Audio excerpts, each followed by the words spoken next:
The seven pillars foundation of God. Ang pitong haliging pundasyon, pillars means haligi, no? Ng Diyos.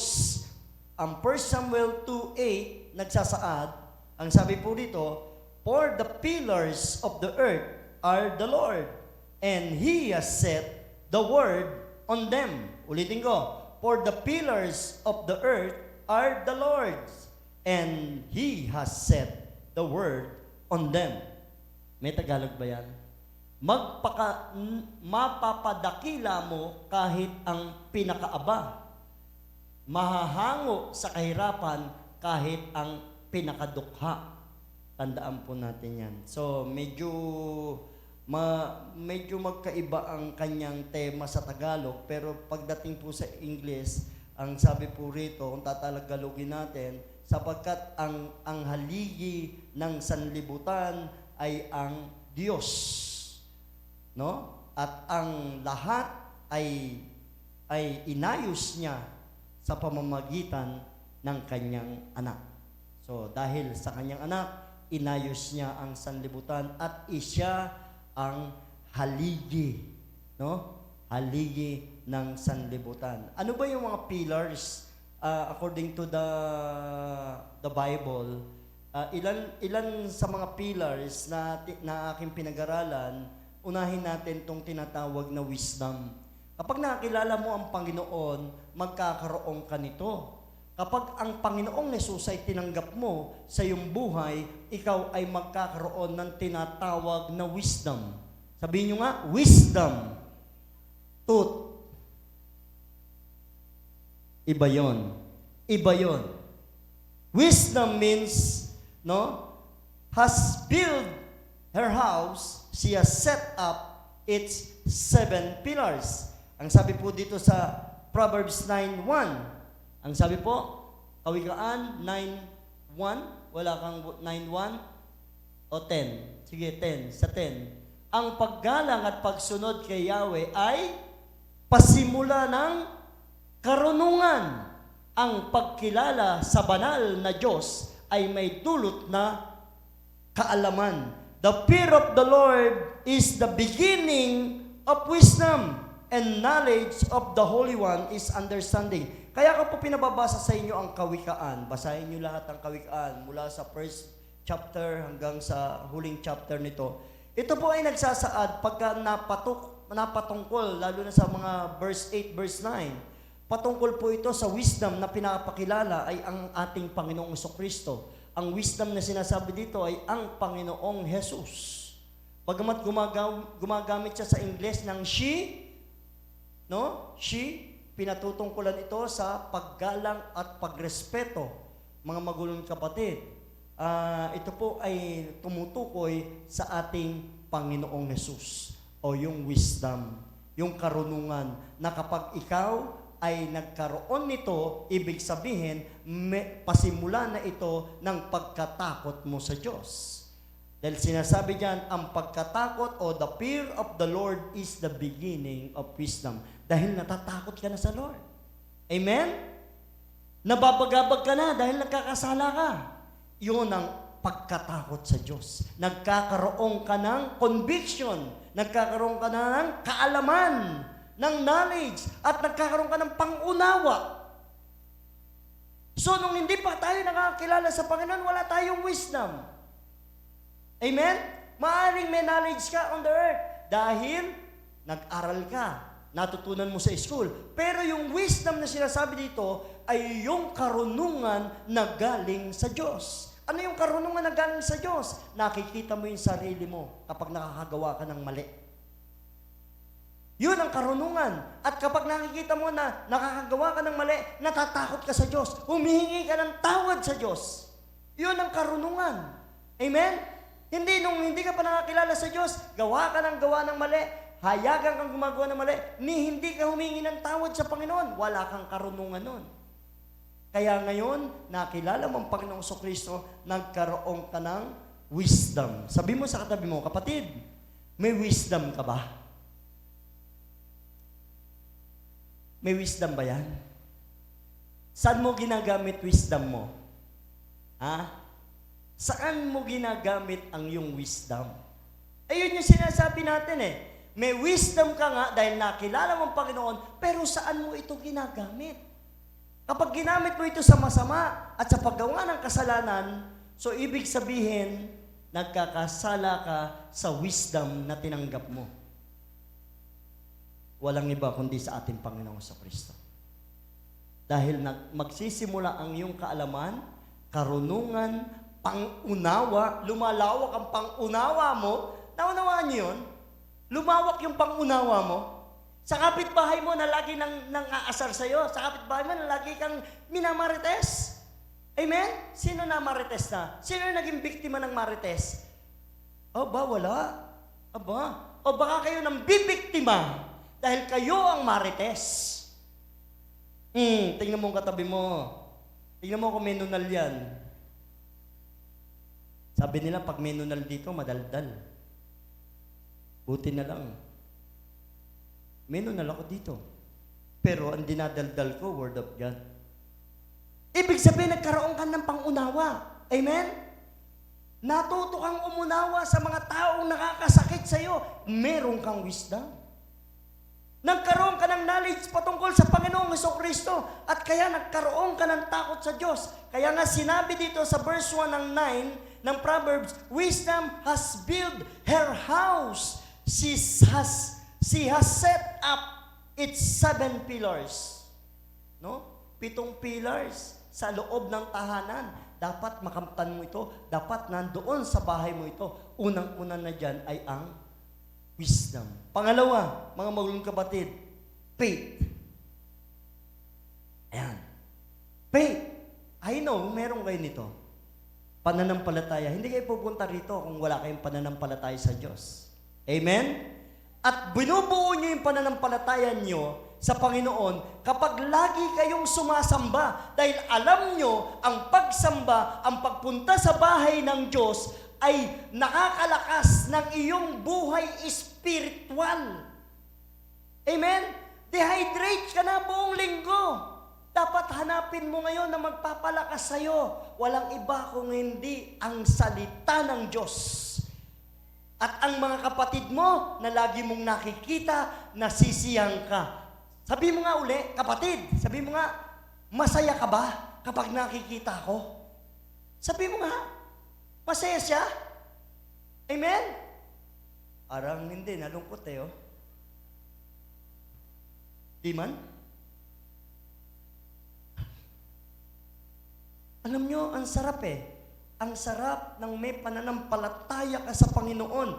Yan ang pangalawang pillars na sinasabi na kung saan sa 2 Corinthians 5:7, for we live by faith, not by sight. Ito ang pananampalataya. Ang pananampalataya na sinasabi ng Hebreo 1:11 verse 1, now, faith is the substance of things hoped for, the evidence of things not seen. Ito yung pananampalataya na kung saan umaasa tayo sa mga bagay na hindi natin nakikita. Nananampalataya tayo dahil tayo ay may Diyos na makapangyarihan.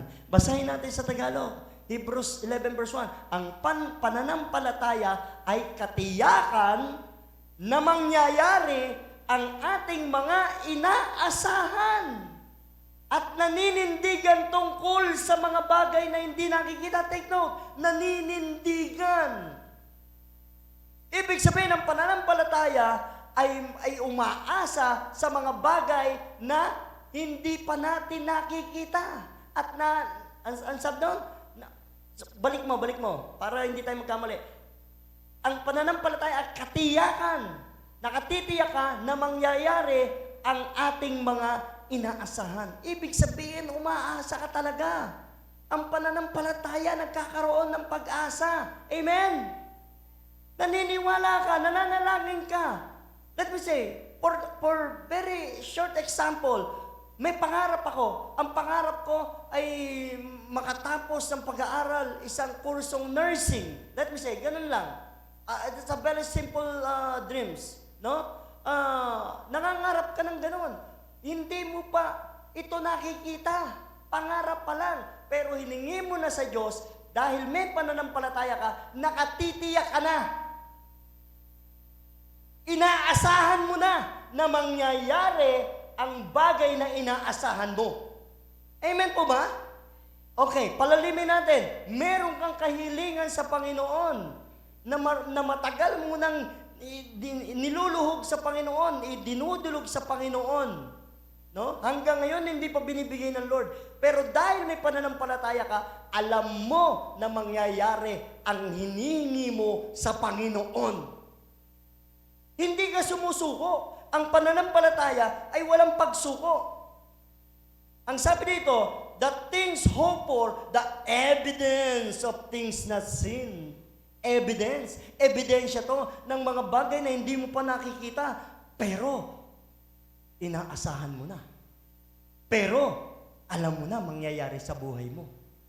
Amen? Nakatitiyak ka na mangyayari ito. Ito ang pananampalataya. Ito yung pangalawang pillars. Ito yung pangalawang haligi na iniiwan ng Panginoon sa isang Kristiyano. Pananampalataya. Sapagkat kung walang pananampalataya ang isang tao, hindi siya kalulugdan ng Diyos. Ang sabi dito, without faith, it is impossible to please God. Hebrews 11 verse 6. Hindi maaaring kalugdan ng Diyos ang walang pananampalataya sa Kanya.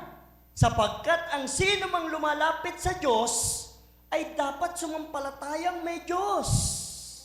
At siya ang nagbibigay ng gantimpala. Malinaw naman pala eh. Hindi pala si pastor ang nagbibigay ng gantimpala. Hindi pala yung mga kapatid natin na katabi natin. Sino nagbibigay ng gantimpala? Ang Diyos. Paano ka bibigyan ng gantimpala? Sa pamamagitan ng iyong pananampalataya. Amen? Imposibleng kalugdan ng Diyos ang mga tumatawag sa Kanya, pero hindi naman naniniwala at walang pananampalataya. Kaya now, nasagot na yung tanong nyo. Yung mga unbeliever ba tumatawag sa Diyos? Ibinibigay ba ng Diyos ang kanilang hinihingi? Yun ang tanong eh. Kung walang pananampalataya, believer ka man o unbeliever ka man, hindi ibibigay ng Diyos yung mga bagay na hinihingi mo. Kaya manampalataya ka kapag humihingi ka sa Diyos. Huwag kang mag-alinlangan, huwag kang mag-worry, huwag kang mag-tantrums. Amen? Para kang bata. Tingnan mo katabi mo. Kapag hindi binigay, Nana, you like a child. Hindi ka na childish. Diba? Manampalataya ka. Huwag kang padabog-dabog sa Diyos. O kahit kanino. Kung hindi pa binibigay ng Diyos, mag-antay ka lang. Sabi mo nga sa katabi mo, kapatid, mag-antay ka lang. Ang hirap sa atin, hindi tayo marunong magantay. Gusto natin madaliin, urada ang Panginoon. Samantalang si Abraham, ang tagal ng kanyang inantay bago ipanganak si Isaac. Pero umasa siya sa Diyos na gagawin ng Diyos yung sinabi ng Diyos, yung pinangako ng Diyos. Dahil may pananampalataya siya. Ganon din sa atin. Wala tayong pinag-iba kay Abraham. Amen? Nananampalataya kayo sa Panginoong Kristo at napakatindi nito. Ang bugtong na anak na ibinigay pa ng Ama sa atin, ang pinanampalatayaan natin na kung saan sinusunod natin ang utos ng Ama doon sa John 3:16 na ang sino mang sumampalataya sa Kanya ay hindi mapapahamak kundi magkakaroon ng buhay na walang hanggan. Iyon ay walang iba kundi ang ating Panginoong Jesus. Amen? So, nakatitiyak ka na. May buhay na walang hanggan ka, kapatid. Amen? Kaya huwag mong katakutan ng kamatayan dito sa lupa. Dahil pag namatay ka, isuelto ka na. May buhay na walang hanggan ka dahil may pananampalataya ka eh. Sumampalataya ka sa Panginoong Jesus eh. Amen? Maliban na hindi ka sumasampalataya. Ang pagpunta mo lang dito ay dahil kay Kristi, hindi kay Kristo. Amen? Nakita mo si Kristi, ang ganda ni Kristi, kumakanta. Di ba? Here I stand. Ganda ng buhok ni Kristi. Ang ganda ng damit ni Kristi. Nakatingin ka kay Kristi, hindi kay Kristo. Hindi ka nakapikit kapag umaawit, nakadilat ka. Kaya kung ano-ano nakikita mo yung drummer, tumatawa, nakikita mo yung guitarist, kamot ng kamot, nakikita mo yung keyboardist, ba't ganun? Ba't ganun sila? Ang dami mong nakikita. Paano hindi ka nakakonsentrate kay Kristo, nakakonsentrate ka kay Kristi? Who is Kristi? No? Yung mga nakapaligid sa atin, yung mga bagay na nakikita natin, doon tayo nakapokus, hindi kay Kristo. Dapat kay Kristo ang focus. Sinabi yan ng Hebreo. No? Sabi ng Hebrews 12, look unto Jesus, the author and the finisher of your faith. Ituon ninyo ang inyong paningin kay Kristo na pinagmulan ng inyong pananampalataya. Amen? Huwag kang pumukus kahit kanino. Huwag kang pumukus kahit saan o kahit sa anong bagay. Pumukus ka kay Kristo. Iyan ang gusto ng Panginoon. Kapag naramdaman niya na nakapokus ka sa Kanya habang umaawit ka, hindi kay Kristi, here I stand forever. O Panginoon, bait mo sa akin. Kasi birthday ko ngayon. Ang dami kong handa. Ang dami nagregalo sa akin. Ang papapapapapait mo sa akin. Dahil nakapokus ka kay Kristo, mararamdaman mo yung pag-ibig ni Kristo sa buhay mo. Amen? Kapag hindi nakapokus kay Kristo, ang isang mananampalataya, umaawit kayo sa Panginoon, kaya kayo narito, umaawit at pupuri sa Panginoon, sama-sama natin pinagdiriwang ang araw ng Diyos. Kapag hindi ka nakapokus doon, hindi mararamdaman. Kailangan kapag nandito kayo sa church, wala akong pakialam kahit sino man ang makakita sa akin, nakataas ang kamay ko, umiiyak ako kahit lalaki ako, luluhod ako sa Panginoon kung kailangan ko lumuhod. Wala akong pakialam kasi ikaw si David, sumasayaw si David. Sumasayaw, nakahubad si David, ang tawag doon? Naka-pampers. Yung pampers nung araw, anong tawag doon? Oo, parang bahag na nakaganon. So, sumayaw-sayaw siyang ganon, no? Sabi na, mga ganon-ganon pa si David. Sabi ng asawa niya, para kang baliw. Ba't ka sumasayaw na ganyan? Hari ka. Sabi niya, ginagawa ko ito para sa Panginoon. Hindi ako nahihiya. Di ba? Hallelujah. Samantalang kapag nagpupuri sa Panginoon, ano yung kanta natin kanina na praising? Jesus, dakila ka. Nagkakanda, kumahog din tumalon dito yung mga song leader. Mga binubuhay yung mga spiritual ninyo. Samantalang kayo, Jesus, dakila ka. Buhay ko'y tataas kita. Dapat kang tumanggap. Hallelujah naman. Kapatid. Sabi mo, kapatid, kapag pupunta ka ng linggo, totoo kang magpuri sa Panginoong Jesus. Amen? Kapag pupunta kayo sa mga churches, kahit hindi dito sa church na to, kapag nandun kayo sa isang church, wala akong pakialam doon sa likod. Wala akong pakialam doon sa harap. Kung nasa gitna ka nakaupo, basta itataas ko yung kamay ko. Wala akong pakialam, magtumbahan kayo dyan. Basta magpupuri sa Panginoon, nakalimutan kong mag-deodorant Lumipat na lang kayo ng upuan. Hindi naman, alam ko malilinis ang Holy Trinity Covenant Church bago pumunta rito. Amen? Kaya be proud of the Lord na kaya niyong itaas ang inyong mga kamay. Amen? Purihin ang Diyos na walang nagagambalang iba. Delikado kapag hindi ka naglinis. Amen? Pag hindi ka nag-toothbrush, ang lakas pa ng boses mo. Kapag kumanta ka, purihin ka, Diyos. That is faith. Pananampalataya, kaya mo nagagawa ang mga bagay na ito Amen? Pananampalataya, haligi ng Panginoon na iniwan sa'yo. Kaya ka pumupunta rito, pinupuri mo ang Panginoon dahil meron kang pananampalataya. Amen? Kung wala kang pananampalataya, hindi mo kayang gawin yon. Number 3, eto pa isa. na haligi? Hope. Ayan. Isa sa haligi o yung pillars ng Lord ay ang pag-asa. In Romans 15 verse 13, may the Lord of hope fill you with all joy and peace as you trust in Him, so that you may overflow with hope by the power of the Holy Spirit.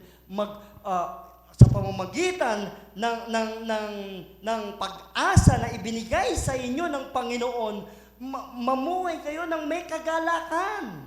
Sabi ni Pablo. Kaya ang pag-asa, kaakibat ng pananampalataya, ay merong kagalakan na nag-uumapaw. Napupuno ka nito.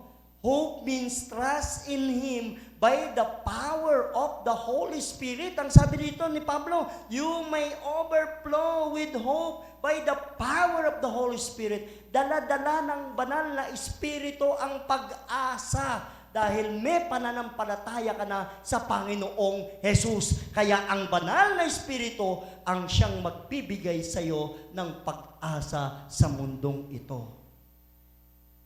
Mapuno tayo ng pag-asa, mga magulong kapatid.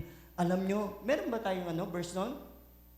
Pakibasa natin. Puspusin nawa kayo ng Diyos na siyang bukal ng pag-asa at nawa ay pagkalooban niya kayo ng kagalakan at kapayapaan sa pamamagitan ng inyong pananampalataya upang mag-umapaw ang inyong pag-asa sa pamamagitan ng kapangyarihan ng Espiritu Santo. Alam nyo, bilang illustration, I'm so amazed habang binabasa ko ang Bible.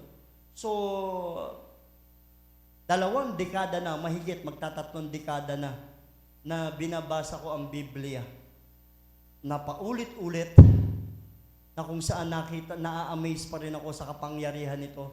Ang daming mga bagong enlightenment, lalo tigit na bebless ako sa mga Bible character. Isa na dyan, siyempre, una, ang Panginoong Sus na nagkatawang tao. At pangalawa na dyan, si Paul, si Pablo. Hindi niya nakita ang Panginoong Kristo, pero napuno siya ng pag-asa.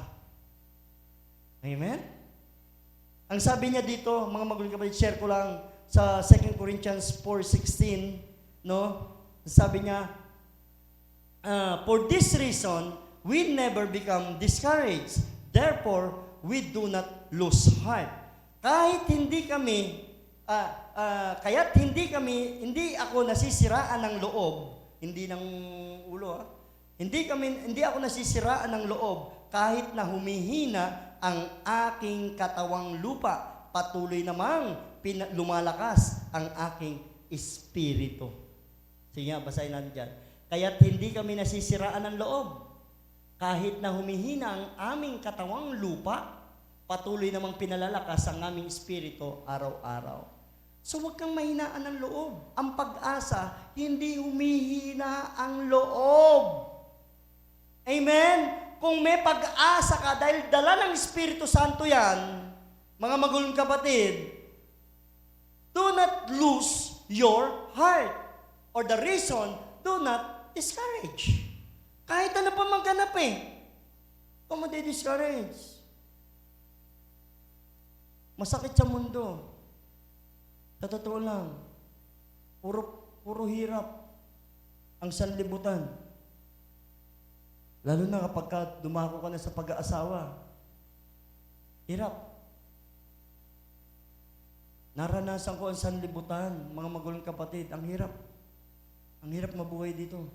Kabit-kabila, intindihin. Kabit-kabila, problema mo. Kabit-kabila, pasan mo. Kabit-kabila, nakikita mo. Amen? Gusto mo nang sumuko Kung wala kang Diyos, gusto mo nang sumuko. Sino na hindi na, yung naranasan na hindi kumain? Naranasan maputulan ng kuryente. Ngayon nga maranasan maputulan ng wifi, para kang yung kalahating katawan mo. Para nang nanlulupay-pay Pinanghihinaan kami ng loob. Wala akong Shopee Nanghihina ang loob mo kasi hindi ka makapagpindot ng Shopee Nanghihina ang loob mo kasi ang dami ng pera sa Roblox, Sa grow a garden, wala kang wifi. Diba? Nagpapaload ka naman pero ang hina ng signal. Lahat ginagawa mo ng paraan. Parang lupaypay ka. Hindi baling mawala ng kuryente, wag lang wifi. Parehas din yun. Nakakapanglambot. Amen? Si Pablo, iba yung pinanlalambot niya. Pinapatay ang mga Kristiyano. Pinapatay ang mga katulad nilang naniniwala kay Kristo. Araw-araw pinag-uusig sila. Araw-araw pinagtatangkang silang mamatay. Bukod pa dyan, nagugutom sila. Mga magulang kapatid, ibang klase ang mga Kristiyano noon. At sa mga Kristiyano ngayon, hindi natin pwedeng ikumpara. Sila, ginilalagari na, nagpupuri pa sa Panginoon. Sila pinapalapa sa leon. Tuwan-tuwa pa. Oh, ito kilikili ko. Lapain mo. Sakit. Purihin ang Panginoon.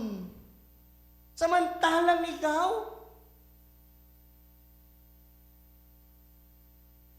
hindi mo lang matanggal yung muta mo sa mata mo, umiiyak ka na.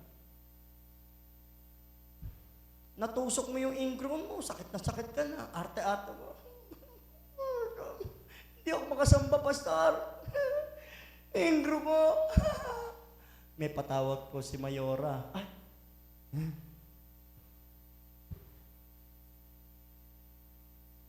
Pag si Lord nagpapatawag, ayaw mong pumunta, tuwing linggo nagpapatawag ang Diyos. Sabi ng Panginoon, come. Nag-i-invite ang Diyos tuwing linggo sa atin. Tama po ba? Amen po ba? Because this is the banal na araw sa Lord. Ang pagpunta sa templo niya. Pero pag ang nagpatawag, si dali-dali ba? Pero pupunta sa simbahan, ang sakit. Hindi po ako nakapunta kasi sa na-ingrown ko eh. Magbibigay po si Mayoro ngayon ng relief. Kahit pa penguin lumakad, lalakad niya, papunta ron. Mag-uniform pa yan. Tingnan mo yung katabi mo. Sabi mo, kapatid, may uniform kayo? Di ba? Hello? Bato-bato sa langit ang mga lahat kayo, mga Kristiyano na kayo bukol eh. Pagpunta ron, pipila. Ang dami-dami yung tao daw. Pipila. Tapos magre-reklamo ka. Ito lang nakakuha namin, 3 kilong bigas. Tapos yung corn beef. Tapos isang sardinas. Tagal pa namin nagantay.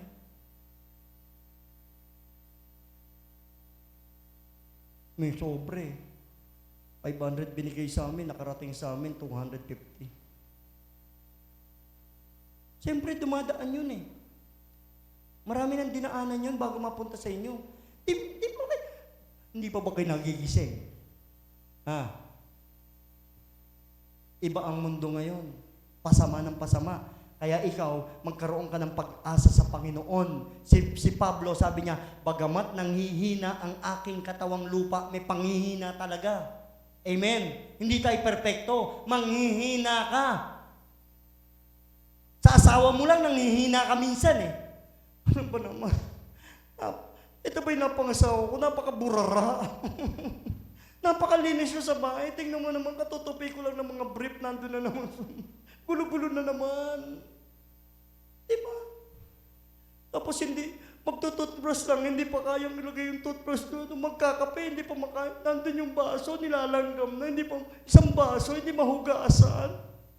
Hirap na ako. Sino nahirapan na mag-asawa? Yung asawa mo hindi marunong maglaba, hindi marunong magluto, lahat ikaw. Nung nawalan ng trabaho, hindi siya marunong sa bahay, nanonood lang ng mga Korean novela. Hello, boys, mga lalaki, kung tunay kayong lalaki, mag-aral kayong maglaba, mag-aral kayong maglinis ng bahay, mag-aral kayong magsinop ng inyong mga damit. Amen? Mag-aral kayo ng gawaing babae. Dahil ang gawaing ng lalaki, pinag-aaralan na ng mga babae. Meron ng welder na babae ngayon. Kaya huwag mo sabihin, tunay akong lalaki. Hindi ako naguhugas ng pinggan.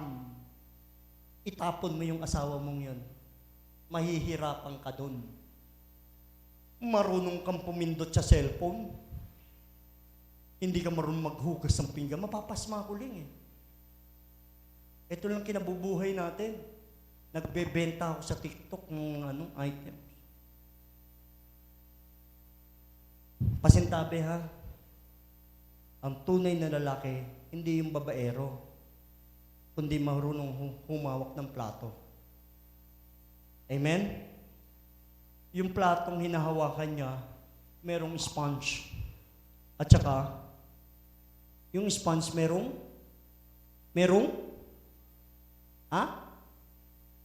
sabon or joy. Yun, social pag joy ha.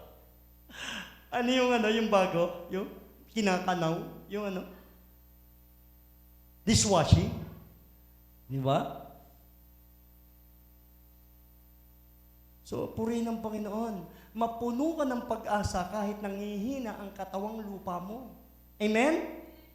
Sino'y nangihina ang katawang lupa sa nakikita sa tahanan sa bahay?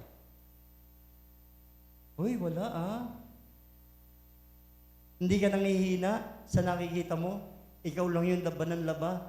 Ang lalaki na ng mga kasama mo, hindi pa marunong maglaba. Grabe. Hallelujah. Hindi ko naman masabing, hatiin nyo yung katawan na to. Kung marami lang yung katawan na to, bibigay ko sa inyong katulong eh. Ito, itong katawan na to, ito, ang dami Ito, pumunta ka dito sa bahay na to ha. Ikaw yung maglaba, magluto, magsilinis, lahat. Magpaligo sa matanda, kumpleto. Yung katawan na to sa biyaya ng Lord, kumpleto. Amen? Pag-aralan yung lahat ang sa mundo para hindi kayo mahirapan. Masisira ang electric pan, hindi kayo marunong gumawa. Itatambak nyo na lang. Samantalang, dali nyo rito. Gagawin natin. Ayun yung mga electric pan na yan. Yung iba niya, ito, mga pinaggagawa lang natin. Hindi ka marunong magbuting-ting. Dapat marunong kayo magbuting-ting. Hindi yung bayad lang ng bayad doon sa mga nagpapagawa. Lahat dapat pag-aralan. Sa kuryente, kapag naano yung kuryente, ginagawa natin yan. Madali lang gawin ng kuryente. Pag may pumutok, palitan mo yung patayin mo muna yung bago mo palitan. Ay, sabi ni pastor, pumutok, papalitan ko. May kuryente pa yun. Live yun. Patayin mo muna yung Mamamatay ka dun. Baka sasisihin mo pa si pastor. My dear brethren, para hindi manghina ang katawang lupa nyo, humugot kayo ng kalakasan at pag-asa sa banal na Espiritu Santo. Ituturo niya lahat yung mga gagawin ninyo. Amen! Magtulungan ang mag-asawa. Huwag pabayaan lang yung isa. Sa pamilya, magtulungan. Malaki ka na, ikaw na maglaban ng damit mo para hindi reklamo ang ate mo. Hindi reklamo yung nanay mo. Na-high blood na ako, kakukusot. Ever since, nung maliliit kayo, kinukusot ko yung nyo, yung brief nyo, saka yung timpa nyo. Ngayon, hanggang ngayon, kinukusot ko, lalaki na ninyo Mga batugan tong mga to. Nalulungkot ako. Mamamatay ka. Pagdating doon sa langit, ano ipagpamalaki mo sa Diyos? Tinulungan ko po ang nanay ko. Paano mo tinulungan ang nanay mo? Tinulungan ko ang asawa ko. Paano mo tinulungan ang asawa mo? Amen? Lahat yun sa big screen. Ano na doon? High-tech na doon. Anong pangalan? Apelido. Lalabas. Ayan. Ayan ang naging buhay mo. Ano yung sinasabi mo, tinulungan mo yung nanay mo? Nakahiga ka lang, O tapos nagre-reklamo ka, tinulungan mo, nagmamalaki ka rito. Tingnan mo, nakahiga ka lang. Yung nanay mo, yung pagod na pagod, Yung ate mo, yung nagre-reklamo na, iyak lang iyak, Magtulungan sa tahanan. Huwag yung palamunin lang. Aray ko. Sabi mo nga, ouch. Minsan, sakit, sa tahanan, Palamunin ka lang, darating ka lang, kakain.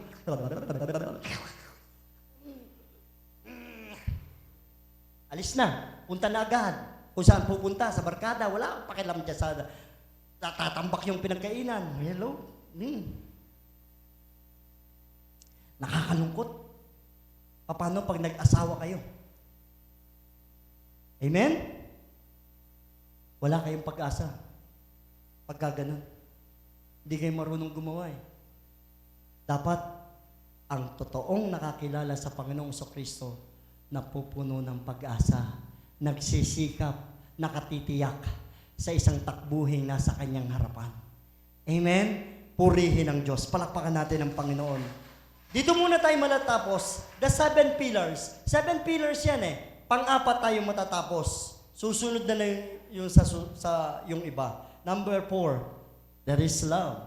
The 4th pillar is none other than love. Ito yung pinaka-importante sa lahat. 1 Corinthians 13:13, and now these three remain, faith, hope, and love. But the greatest of these is love.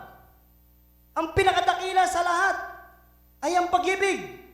Magkaroon ka man ng pananampalataya, kung wala kang pag-ibig, baliwala.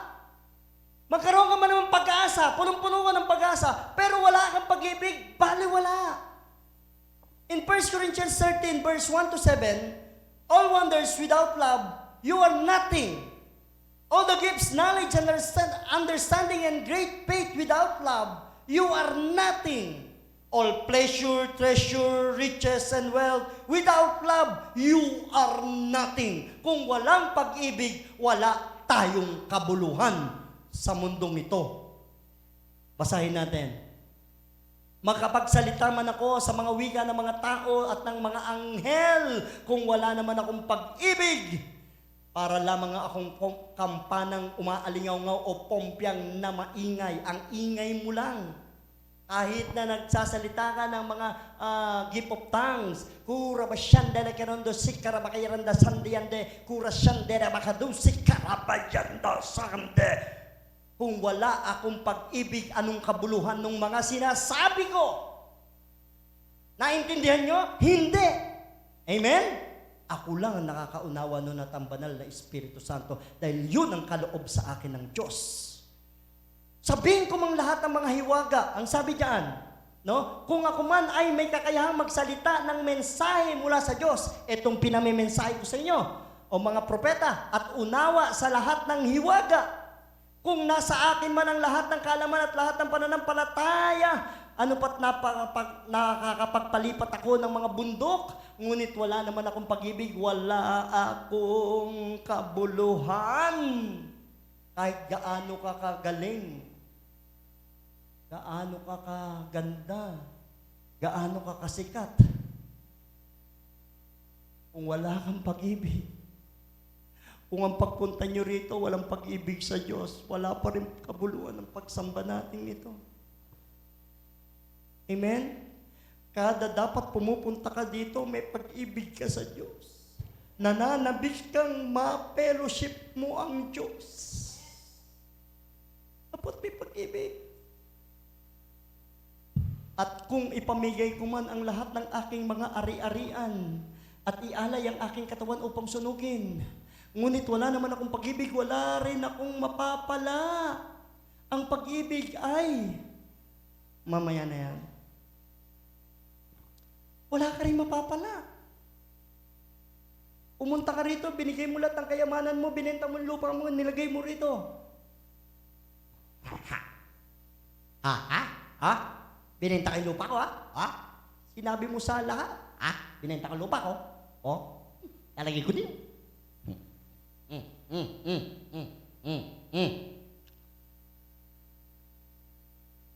Kung walang pag-ibig, huwag mo na ibenta. Kung maghuhulog ka dito, labag sa kalooban mo, huwag mo nang ihulog. Sabi doon, walang kabuluhan.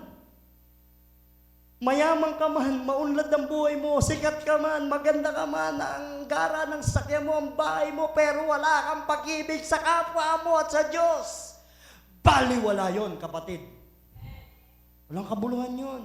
Kaya ang pinakadakila, kaya tayo nabubuhay dahil ito sa pag-ibig ng Diyos. Ipamuhay mo ang pag-ibig ng Diyos. Mahalin mo yung kapwa mo. Love the Lord your God with all your heart. And love your neighbors. Katulad ng pag-ibig mo sa sarili mo. Kung mahal mo yung sarili mo, mamahalin mo yung kapwa mo. Kapag niyuyurakan mo ang kapwa mo, hindi mo mahal ang sarili mo. Amen? Ano sa turo sa atin? Love your enemies. Pati kaaway mo, ibigin mo eh. Hay, hirap nun. Sobra naman yung born again na yan. Pati kaaway ko, ibigin ko. Ang dami nang utang sa akin eh. Diba? Yun na nga yung nagkalat sa akin eh. Na yung ilong ko daw, ilong na naman ang pinag-usapan. Diba? Yung mata ko daw, kikirat-kirat. Kinalat na nga ako dito sa buong pandatong nun, tapos iibigin ko pa siya. Yun ang cause ng pagiging Kristiyano. Kapag meron kang pag-ibig, kahit kaaway mo, nababati mo, ibig sabihin, tama ang pundasyon o haligi ng pag-ibig ni Kristo na nasa sayo. Yan ay ang pag-ibig. Ang pag-ibig ay, sabi diyan, labis, matyaga at magandang loob. Patient. No? Patient. Hindi yung pasyente ha. Lagi kayong pasyente. Hindi kayo matyaga. Pasyente lang. Patient. Kind. Magandang loob. Sabi doon. Tingnan mo ngayon katabi mo, magandang loob. Tingin lang. Suriin nyo lang, maganda ba yung loob niyan? Not jealous! Ang sabi diyan, hindi maiinggitin, hindi mayaba, hindi mapangday, not jealous. Hindi mananaghili, sabi doon. Hindi nananaghili. Meron pa diyan not jealous, hindi siloso, hindi silosa. Hindi na naghili, no? Hindi maiinggitin. Sabi diyan, hindi maiinggitin. Not conceited o nagmamapuri, hindi nananaghili, hindi nagmamapuri, hindi nagmamataas, hindi magaspang ang pag-uugali. Doon tayo sa not jealous. Suriin mo nga yung katabi mo kung selosa o seloso. Hindi naman. Hindi yung maiinggitin. Hindi nagsiselos yun sa kapatid. Kapag binibigyan lang ng nanay ng tawag doon, chowking. Ha? Kapag may birthday, yan ang pinaghahanda, pero ikaw hindi ka mapaghanda. Bakit hindi ka mapaghanda? Paano yung birthday mo natapat ng Pasko? Walang nagre-regalo sa'yo. Samantalang sila, puro August. Laging may handa. Diba? Buti na lang hindi mapanaghili. Amen? Huwag kayong mapanaghili, huwag kayong siloso, huwag kayong silosa. Pumapatay ang selos. Hindi maiinggitin, hindi nagmamapuri, hindi mataas, hindi nagmamataas, not proud, no? Not conceited, not ill-manner, hindi magaspang ang pag-uugali. Alisin yung kagaspangan ng pag-uugali. Alam niyo yung magaspang ang pag-uugali? Yung kinakausap mo, lagi kang sisimangutan. Gaspang ng ugali nito. Kinakausap mo, tatalikuran ka. Yun ang magaspang ang pag-uugali. Mas magaspang pa yun sa papel de liha. Meron bang ganon? Ayaw na papagsabihan? Ayaw na sisita?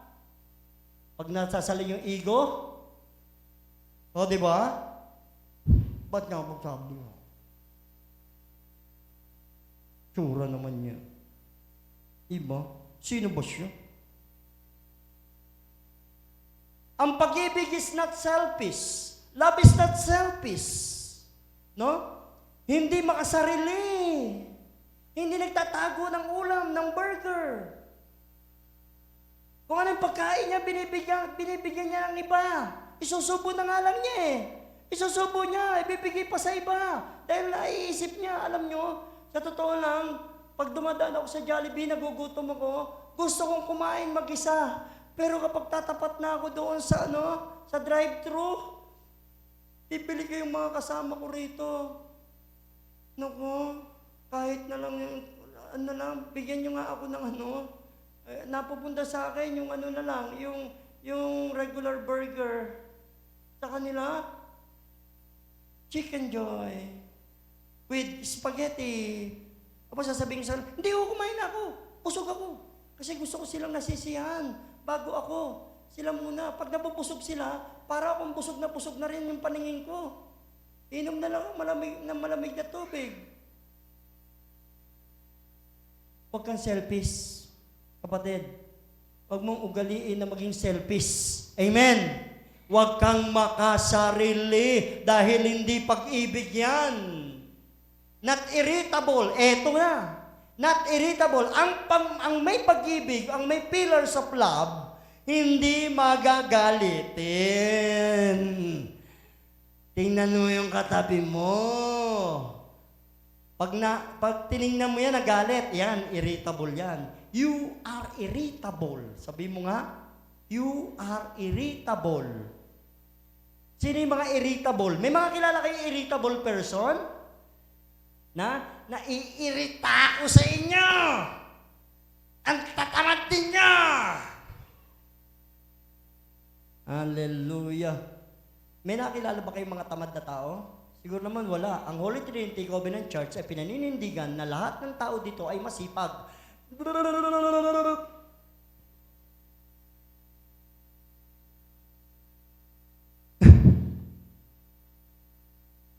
Not keeping record of wrong, hindi mapagtanim sa kapwa. Alam nyo, kapag may nakagalit kayo, tapos, limutin na ninyo pag nakaraan na. Amen? Wala na yun. Baon nyo na sa limot yun. Parang yung mga Amerikano. Ako, alam nyo, bilib ako sa ibang Amerikano eh. Nagsusuntukan. Yung mga sundalo, suntukan, sapakan, nagkakaasaran. Talagang suntukan sila. Talagang labanan. Tapos, pag napagod sila suntukan, may mga black eye, may mga... Nagtatawa na, nakaupo pareho. Let's go. Ano sila? Friend na uli. Dito sa Pilipinas, ibang klase eh. Amen? Aba, mapagtanim ng galit eh. Bangag yan. Lahat sinumbong eh. Amen? Sinumbong kung saan-saan eh. Samantalang nang hindi naman totoo. Alam nyo, huwag kayong mapagtanim. Hindi kayo makakarating sa langit. Kapag, mabait ka sa kapwa mo, ang dami mong ginawang tulong, pero meron kang nakaligtaan, yung patawarin ang kaibigan, kapatid o magulang mo, namatay ka, walang pagpapatawad, tinanim mo sa puso mo, yun ang sisilipin ng Lord sa'yo. Doon ka sa impyerno. Pagbayaran mo yung pagtatanim mo ng sama ng loob sa kapatid mo na hanggang ngayon, hindi mo pa napapatawad. Wala kang pag-ibig pag gano'n kapatid. Not happy with evil. Hindi natutuwa sa gawang masama. Love is not happy with evil. Not happy, sabi nito, happy with the truth. Never give up. Itong gusto ko sa pag-ibig. No? Una, hindi niya kinatutuwa pagka may masama na nangyayari sa mundo. Pangalawa, natutuwa siya, ikinagagalak niya yung katotohanan. At ang huling-huli na parte ng pag-ibig ay ang hindi sumusuko. And its faith, hope, and patience never fails. Love never gives up. Amen? Makamtan kita lang. Ang pag-ibig ay hindi kailanman sumusuko. Harangan man ng sibat, ng patalim, o ng kahit na anong weapon, hindi nagtatago. Kaya kapag nakakita kayo ng lalaking ganon, magtago na kayo.